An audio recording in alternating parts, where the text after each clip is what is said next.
کې صورتحال ډېر ګمبیر دی. د هغه ځای خلک در په در دي. نقل مکاني کړې ده او نقل مکانۍ کې چا بندوبست والا صوبایي حکومت والا بندوبست نه دی کړی. هغوی در په در دي. په دې سخته یخنۍ کې په وورو کې زنانه مشران بچي هم په ګاډو کې څلور پنځه ورځې نښتي وو. او زمونږ د دې صوبې چې کوم چیف ایگزیکټیو دی وزیر اعلی دی هغه وخت کې په کراچۍ کې و.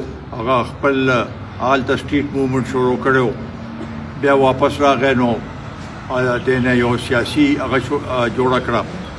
د دې خلکو چې دا دوی روم وتله دامره بندوبست هم نو چې رجسټریشن یې شوی وی.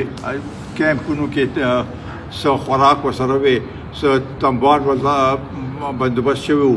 نو په دې لحاظ سره زما په خیال دا ټوله نهلي د صوبایي حکومت ته. او اوس هغوی وایي چې دا په زور باندې هغه دا خلک هغوی روغ کړو. دا زما په خیال سراسر ناانصافي ده د خلکو سره د صوبې سره. او د دې صوبې د عوامو دا مطالبه ده چې دا مسله د ټیرریزم یا دهشتګردۍ دا مسله چې دا ټول قوم دې نه متاثر شوی دی. او په دې کې ضرورت دا ده چې ټول یو هغې باندې شي یو پیج باندې شي او د دې قوم په صحیح معنو کې د دې ترجماني وکړي او په دې باندې فوکس وکړي.